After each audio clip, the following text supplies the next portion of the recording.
Assalamualaikum warahmatullahi wabarakatuh. In this video, I will um, explain about chapter 4 and this title about culture and comparative literature.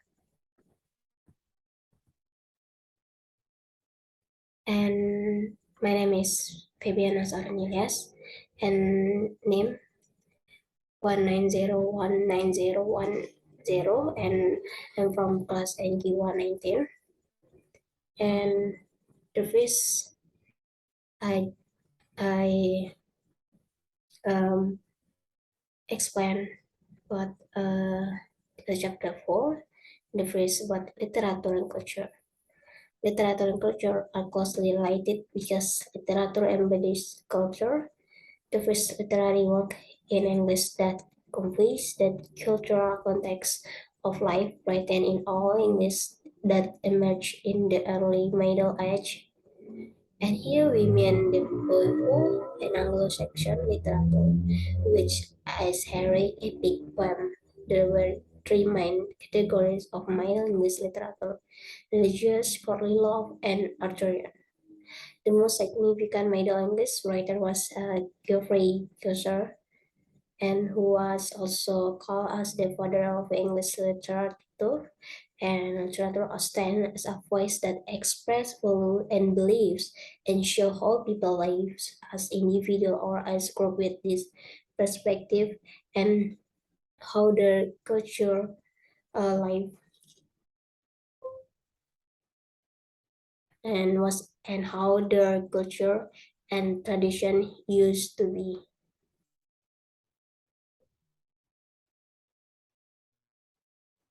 Next, and literature and art are and always will be affected by what time the artist or author lives in, the political world, and mostly by the personal experience that the artist or author has gone through at the time.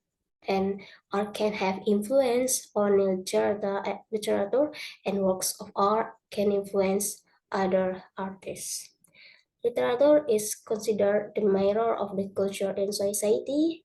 This means that books that are written by a society are influenced by the happenings and live in that society. These books reflect society. Literature reflects the value of a culture. Literature is first of all the epitome of a language power. It is the maximum of its potential as a tool to make sense of the abstract. Each culture has its own language or dialect, and so the literature is like a portrait of this culture. And literature affects American history. Sometimes, when a work of literature creates some social conflict, it can affect more concrete things, especially law, which then has further consequences. And literature affects politics. Literature has some good message to follow in everyone's life, but it is faced first in politics, industrial revolution, and the effect on literature. The impact of the industrial revolution on literature, the impact of the industrial revolution on literature was major. It was a major change on the literature, but also in agriculture, manufacturing, mining, and transport.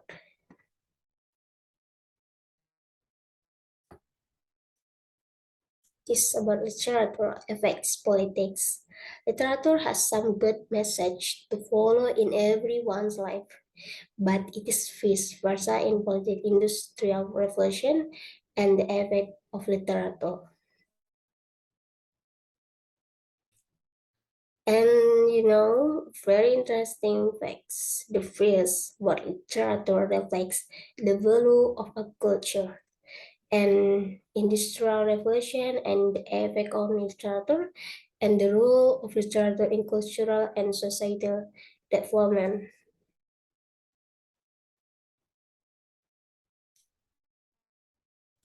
And the chapter explains Mary about literary theory. Literary theory is a description of the underlying principle on my side, the tools by which we attempt to understand literature, and literary draws a basis in theory but can serve as a justification for every different kinds of critical activity. And um, literary theory is the body of ideas and methods we use in the practical reading on of literature. By literary theory, we refer not to be the meaning of a work of literature, but to the theory that reveal what literature can mean. This table of contents and first about traditional theory criticism, and two, formalism and new criticism; three, Marxism and critical theory; four, structuralism and post-structuralism; and five, about neo-historism and cultural materialism; and six, ethnic study and post-colonial criticism; and seven, gender and studies and queer theory; and last, cultural study. The first, I want to explain about traditional literary criticism. Criticism is a generally influential literary practice. The main unifying feature of traditional literary criticism is consensus with the Academy for Literary Canons, or EAs, the books that should be read by all educated people, and the intent and purpose of literature. Two, about structuralism and post-structuralism. Structuralism becomes meta-language, a language about language, used to decode the actual language or making system. Post-structuralism is like united as a theoretical movement that its predecessors. Indeed, his job's proponents, known as deconstruction, question the possibility of discourse coherence or the capacity of language decorum. Similar perspectives view to the reader. A reader without a story, biography, psychology, and he is just someone who holds together in a one file outrights with which is our written text. And three, formalism and new criticism. Formalism is, as the name implies, an interpretive approach that emphasizes literary form and the study of literary device with the text and the work of the formalist had a general impact on later developments in structuralism and other theory of narrative. Formalism, like as structuralism, though the face the study of literature on a scientific basic through objective analysis of the motives, devices, techniques, and other functions that comprise the literary work. Neo-criticism aims to bring greater intellectual rigor for the study of literature, limiting oneself to careful scrutiny, takes only and a formal structure of paradox, ambiguity, irony, and metaphor, among other things. And neo-criticism is fueled by the belief that their poetry readings will produce a humanizing influence on readers. And four, about Marxism and critical theory. Marxist literary theories tend to focus on the representation of class conflict as well as the reinforcement of class distinction through the medium of literature. Marx's analysis of society and story have had a profound effect on literary theory and practical criticism, most notable in the development of neo-historism and cultural materialism. Five about historicism and cultural materialism.